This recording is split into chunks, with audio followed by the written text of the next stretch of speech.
Boa noite. Aos poucos, médicos estrangeiros inscritos no programa do governo federal Mais Médicos, implantado em julho, chegam às cidades da Baixada. Em Praia Grande, 2 argentinos e um cubano aproveitaram a tarde de hoje para conhecer uma unidade básica de saúde da cidade. Os médicos German e Lucas são argentinos, já Ernesto é cubano. Em comum, o mesmo objetivo, trabalhar aqui no Brasil. E justamente na tarde desta segunda-feira que o sonho virou realidade. Os 3 são os primeiros estrangeiros a integrar o corpo clínico de Praia Grande e vieram conhecer a unidade de saúde da família no bairro Jardim Melvi. Por aqui, foram muito bem recebidos. Eu não estou disputando o cargo, nem função, né? Então eu acho que vem mais no sentido de auxiliar, isso é bom. Tá? Que venha no sentido de auxiliar, quem vier auxiliar, vier para somar, é sempre bem-vindo, né? German tem um motivo ainda mais especial para comemorar. Vai morar e trabalhar perto do filho Murilo, de 11 anos, que nasceu e vive em Santos. Morei no Brasil, tenho um filho brasileiro, entendeu? Fiz a minha residência aqui no Brasil, a especialidade de anestesia, e estou voltando para rever meu filho, é o principal motivo.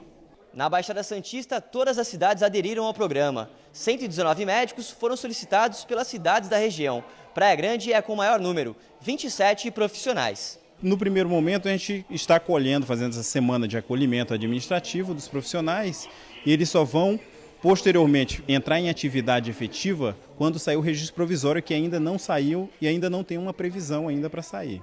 Que vale a gente ter médico, né? É ruim a gente não ter um médico para... Uma comparação, a gente precisa do médico, tá doente, não ter um atendimento, é ruim, né? Desde que seja para melhoria, né, de todos, muito bom. Em São Vicente, Guarujá e Bertioga, os médicos estrangeiros também aguardam o registro para começar a trabalhar. A atenção aumenta, a força física e resistência também. São reações provocadas pelo cérebro que prepara o corpo para alcançar um objetivo. É o chamado estresse positivo. Mas, quando essa tensão é permanente, as consequências podem ser ruins. É hora de achar a causa do problema e buscar tratamento. No Dia Nacional de Combate ao Estresse, vamos mostrar o trabalho de 2 psicólogas santistas que, com a ajuda de um aparelho, conseguem diagnosticar se você está tranquilo ou à beira de um ataque de nervos. A professora Luciana, de 43 anos, sabe bem o que é estresse. Chegou a se afastar do trabalho para se tratar de um problema ligado ao transtorno. Havia dias que eu não tinha vontade, aquela apatia de ter que trabalhar e ter que ir, não querendo ir, porque te tira mesmo vontade de tudo. Prestes a voltar à sala de aula, ela resolveu fazer uma avaliação em um aparelho que mede o nível de estresse pelo batimento cardíaco. As psicólogas Maria Fernanda e Aline são as responsáveis pelo teste. Através de um sensor que é plugado na orelha, e na outra ponta é um pendrive com esse software que você liga no computador, né? E aí ela consegue ver o que está se passando dentro dela. Porque quando a pessoa está estressada, o organismo libera o hormônio que chama cortisol. E esse hormônio interfere diretamente na frequência cardíaca. Dependendo como você lida com a situação, você começa com o tempo, né, ter um transtorno ansioso, né, pânico, fobia, né, ansiedade generalizada, isso que mais a gente vê. De acordo com o levantamento realizado ano passado pela Associação Internacional de Combate ao Estresse, o Brasil só fica atrás de Estados Unidos e Inglaterra quando o assunto é estresse. Aqui, cerca de 70% da população sofre com o transtorno. Essa pressão, essa modernidade, né, essa correria, né, a tecnologia, a gente tem que dar conta de tudo, né? Toda hora tem que dar conta dessa pressão, né? O chefe em cima da gente que tem que dar conta do trabalho, né? Eu falo adolescentes que tem que dar conta, que tem que passar no vestibular, tem que ser o melhor, né? Esse mundo competitivo, com certeza é muito comum. João Paulo tem só 13 anos, não se considera estressado. Ficou curioso, fez a avaliação e gostou das orientações. Respiração, que é o ideal, né? Ela me disse. Alimentação, vegetais, né? Legumes, né? Coisa que eu não como ao dia a dia, né? A pessoa depois tem que aprender, através de exercícios de autocontrole, de relaxamento, a converter esse estado de estresse para um estado de relaxamento, né? Um estado melhor.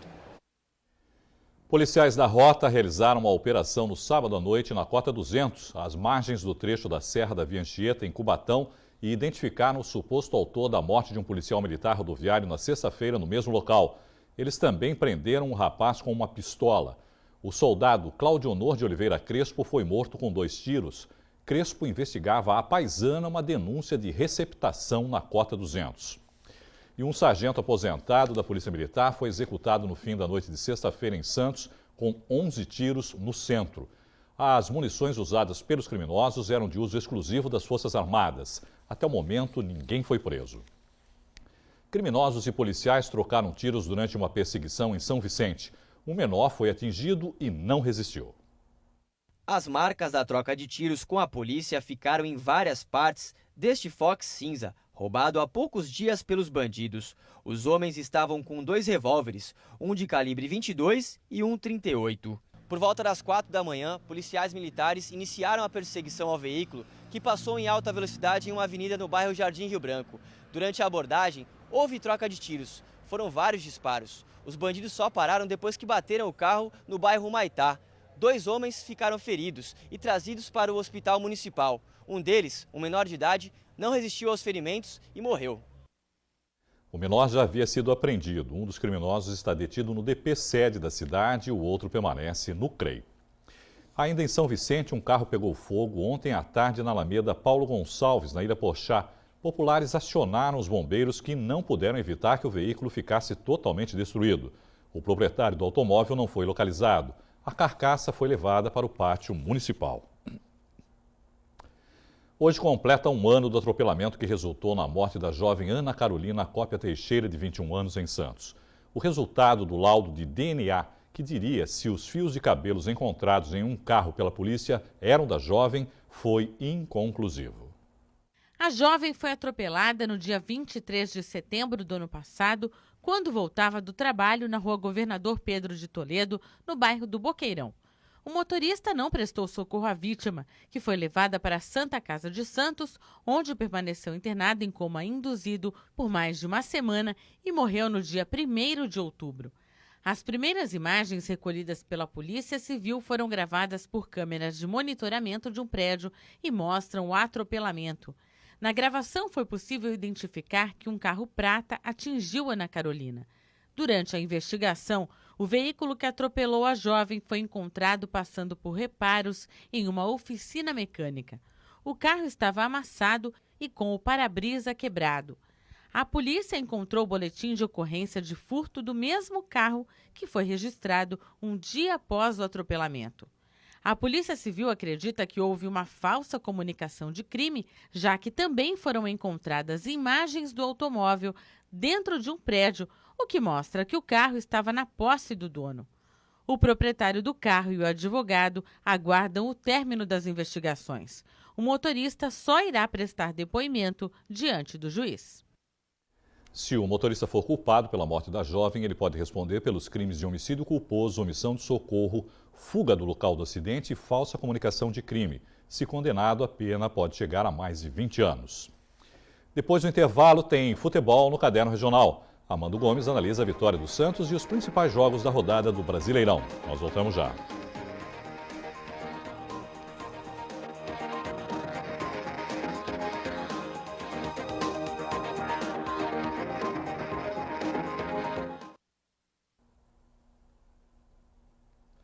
O Santos é o time paulista mais bem colocado no Campeonato Brasileiro. Com a vitória de ontem contra o Criciúma, o Peixe chegou ao 7º lugar com 32 pontos. Veja os gols. Aos 20 minutos, após a cobrança de escanteio de Montijo, Thiago Ribeiro, livre de marcação, manda para as redes. 1-0 Santos. Aos 41, o Peixe amplia. De novo Montijo. O meia passa para o William José, que chuta no canto.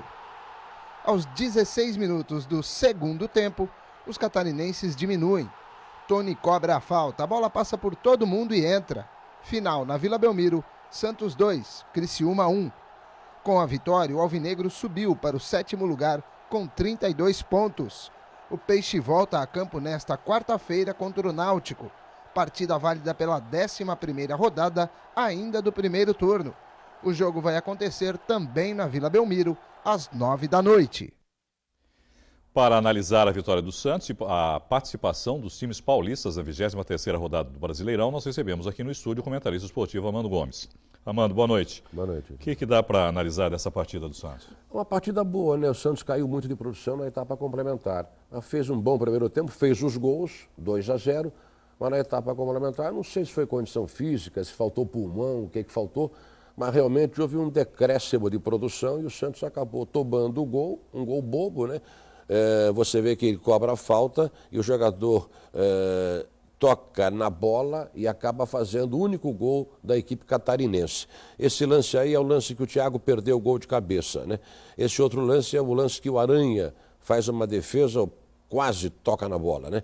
E no caso específico aqui, outro lance com o próprio Montijo. Enfim, o Santos teve lances bons, mas todos eles calcados no primeiro tempo, até que saiu esse gol. Você vê que o Montijo cobra, o Gustavo dá, como fala o caipira, ele rela na bola, né? E o Thiago complementa. Olha lá, outra vez, quer ver? Você vê, o Gustavo vai... Não, esse é o lance anterior, é o lance do Aranha. Mas no lance do gol do Santos, aí é o segundo. Aí quem bate é o William José. É um foguete, né? O Montijo rola, fala, pega meu filho, faz o teu. E ele fez um golaço porque ele largou um míssel para fazer 2-0. Aí veio o gol catarinense, essa falta cobrada. O jogador Leonardo, Léo, ele toca na bola, toca de leve, mas olha lá. Tá vendo? Ele dá na moleira, né? Um lance muito parecido que o Aranha defendeu, né? Isso, exatamente. Um lance parecido com o que o Aranha defendeu. Você falou certo, porque o Aranha pegou uma bola similar. Agora, aí aos 47, olha, não pode perder um gol desse, né? Aos 46 e 47 minutos, né? Lamentável. Bom, o Santos fica numa boa posição, né, no campeonato e ainda tem um jogo a menos que disputa nessa quarta-feira, né? Isso, joga quarta-feira com o Náutico de Pernambuco. O jogo será às 9 horas da noite. Na Vila. Na Vila. E o Santos pode chegar, se eu não estou equivocado, a 40 e estava com 29, 31... 35, né, tá agora, acho que o Santos. Pode chegar a 38. Não, 35 é isso, né? De cabeça assim. Mas veja que o Santos se aproxima. Vai encostar lá nos 4 primeiros colocados. Claro, encosta. Bom, em relação à participação dos outros times, Armando, os paulistas, né, o São Paulo perdeu a primeira nessa volta do Muricy, 1-0 para o Goiás. Em Goiânia, gol do zagueiro Rodrigo. Mas mesmo com a derrota, o Tricolor ainda fica fora do rebaixamento com 27 pontos. Na 15ª colocação. Mas está 3 pontos, né? Tem que tomar cuidado, né? Foi um jogo igual, viu, Irineu? Um jogo onde ninguém preponderou em cima do outro. Aí esse gol de falta, muito azar do Rogério Ceni. Finalzinho da partida, né? A bola bate na trave e volta nas costas do Rogério. Quer ver? Ela vai bater na trave, ó. Isso, e volta nas costas dele. Muito azar do Rogério Ceni, né? Eu não gosto dele, mas vamos falar a verdade. Ele deu muito azar, coitado. Bom, o Corinthians não perdeu, mas chegou aí a 6ª rodada sem vencer. Empatou em 0-0 ontem com o líder Cruzeiro no Pacaembu. E o goleiro Cássio foi o melhor em campo. Quando o goleiro é o melhor em campo, tem alguma coisa errada, né? Como dizem. No primeiro tempo, foi São Cássio. Olha, essa foi com o pé direito. Quer ver? Essa outra com a mão direita. Veja que sequência de defesas, né? E essa ele consegue espalmar o chute que veio da esquerda. Outra defesa, né? Uma saída de bola agora do Corinthians, né? Você vê que essa batida é do Douglas e quem faz a defesa é o Fábio, o goleiro do Cruzeiro. Outra vez agora o Danilo e outra vez o Fábio pega. Foi um jogo igual, né? E na realidade o que se viu foi que ninguém ganhou um ponto. Para mim, tanto o Corinthians perderam 2 pontos, na minha opinião. Bom, nas últimas 6 partidas, o Corinthians só marcou um gol, Armando. E está em 11º lugar, com 31 pontos. Bom, a Portuguesa, depois de 23 rodadas, venceu a primeira fora de casa. A equipe do ex-santista Diogo, que vem jogando bem, né? Bateu o Inter em Porto Alegre por 1-0. Um resultado até inesperado, de alguma maneira. Inesperado, surpresa. Gol do Wanderson. Uma surpresa, né? Na realidade, foi esse o lance em que ele de cabeça fez aquele que foi o único gol da partida. O cruzamento do Diogo, né? O Diogo fez o centro perfeito, né? Ele vai lá em cima, no 3º andar, e de cabeça fez o único gol da partida. Com esse resultado, não sei se o Dunga continua como técnico do Inter, viu? Porque você sabe que por muito menos... Os gremistas querem que ele continue, estão fazendo campanha para ele continuar. É verdade. Por muito menos, o Mano Menezes caiu no Flamengo, né? O Mano Menezes, até disseram, coitado, ele errou. Mas o errar é o Mano Menezes. Bom, a Lusa está em 14º com 28 pontos. A Ponte Preta segue sua rotina de derrotas, perdeu para o Atlético Paranaense por 1-0 no Paraná. Está em penúltimo lugar com 19 pontos. Acho que a Ponte e o Náutico já podem decretar o óbito, né? Praticamente. As duas outras vagas do óbito seria para o Criciúma e uma quarta equipe que eu não vou profetizar ninguém agora. Mas eu acho que Náutico, Ponte Preta e Criciúma dificilmente vão escapar. Tem mais uma quarta equipe que pode ser uma equipe baiana. Não acredito que as duas escapem. Vamos ver, né? Vamos ver. Amando, boa noite, obrigado mais uma vez. Obrigado, Irineu. Veículos restaurados e saudosismo no centro de Santos. Em instantes, o Dia Municipal do Bonde aqui no Caderno Regional. Nós voltamos já.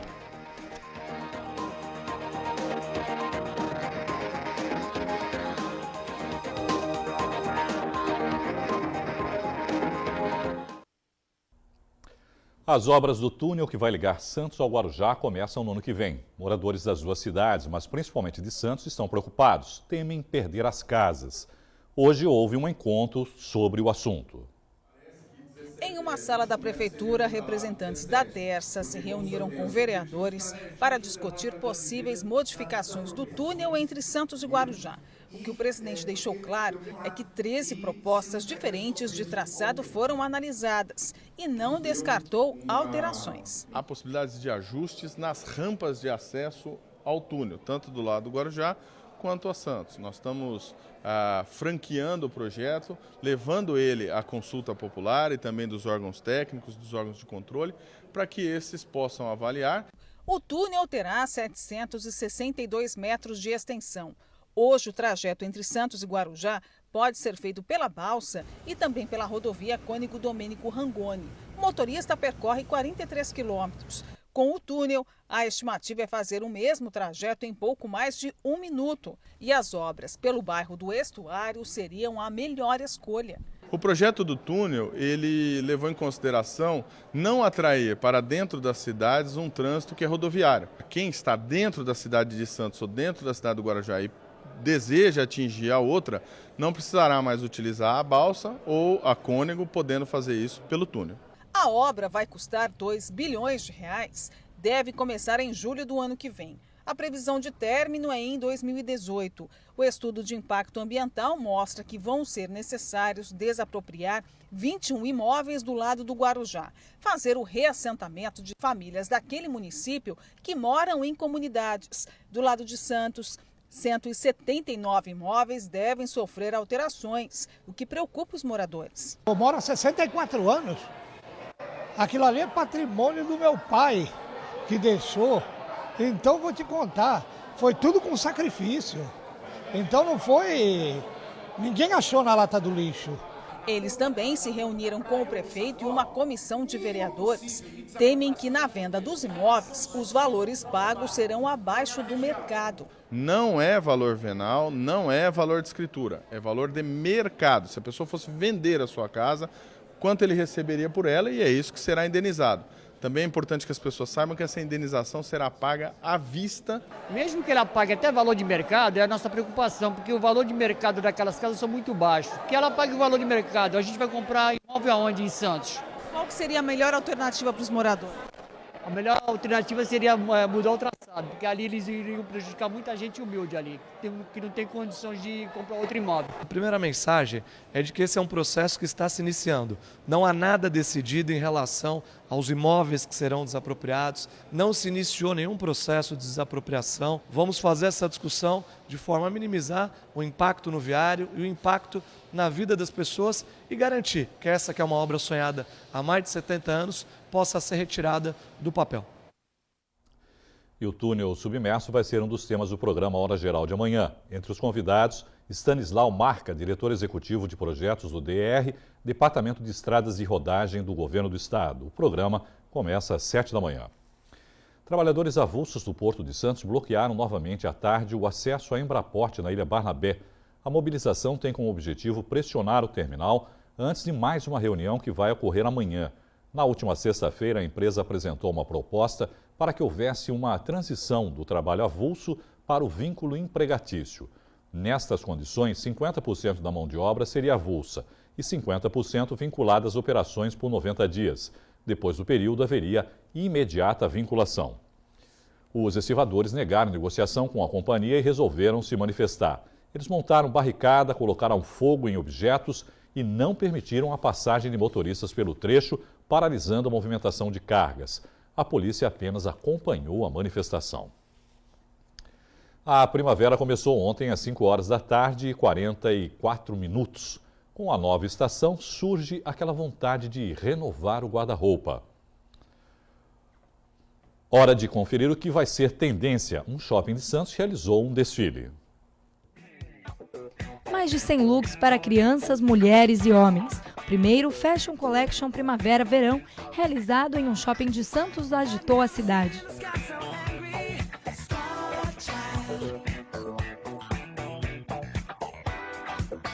É importante porque a gente consegue mostrar as tendências da moda primavera-verão que estão chegando no mercado e mostrar as lojas diferenciadas que o Shopping Pátio Poranga tem. Na passarela, destaque para as cores neon, principalmente o rosa pink e o laranja.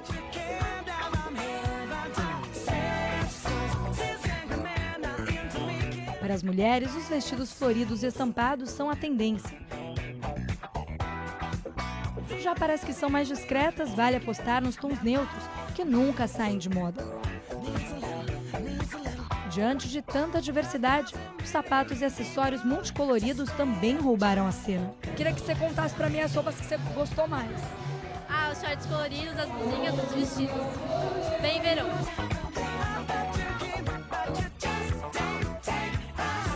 Eu gosto mais das mais arrumadas para sair, pra noite, assim, sabe? Mais as blusas, as saias estão bem legais também. Já para os homens, a palavra de ordem desta primavera é conforto. Roupas despojadas com tonalidades vibrantes.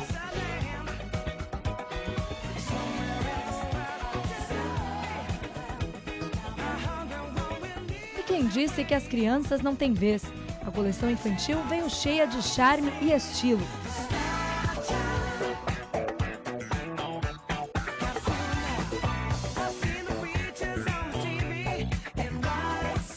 E por falar em estilo, dá só uma olhada nessas gêmeas. Mesmo fora da passarela, Clara e Sara fizeram sucesso. Mas não foram só os pequenos que se divertiram. Os adultos também foram prestigiar o evento e aprovaram os looks para a nova estação. Estou gostando bastante, acho que é uma novidade aqui, né, em Santos, um desfile no shopping. Ver essa molecadinha mais nova, as pessoas um pouco mais de idade, é bastante legal. Agora que você já sabe todas as novas tendências da estação, escolha suas preferidas. E lembre-se, o importante é se sentir bem.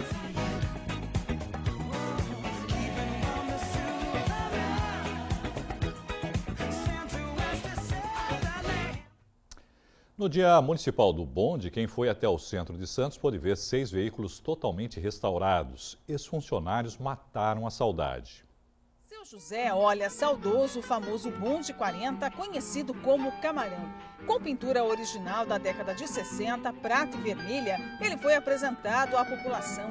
Oportunidade de seu José, que foi motorneiro por 12 anos, rever o veículo que tanto gostava. Tanta saudade de ver meus velhos companheiros, né? Esse Camarão, o carro aberto, né? Tudo recorda da época do bonde que a gente trabalhamos, né? Dá para matar a saudade? Dá para matar a saudade, né? A gente tem um prazer e dói no coração de ver essa réplica do bonde da época que a gente trabalhou aqui. Além do Camarão, que começou a ser restaurado em abril deste ano, quem foi até a Praça Mauá pôde ver de pertinho outros 6 bondes que também foram reformados e estão em operação. Entre eles, o Aberto Escocês, considerado o mais antigo em circulação do Brasil, um português, um italiano e 2 reboques. Ele passa pela parte histórica do município de Santos, onde começou a urbanização de Santos. Então esse objetivo de resgatar a história do bonde está atrelada ao desenvolvimento turístico do município de Santos. Josué também operou por anos um desses bondes, agora vendo os veículos novamente na ativa sem perder as características. Para ele é um privilégio. Esse bonde para nós é como se fosse uma pessoa falecida nossa que voltou. O amor que a gente tem por eles. O que era mais gostoso trabalhar no bonde? Mais gostoso? A população que era educada, que tinha muita amizade que nós fazíamos com eles. Enfim, começava de manhã com bom humor e terminava com bom humor.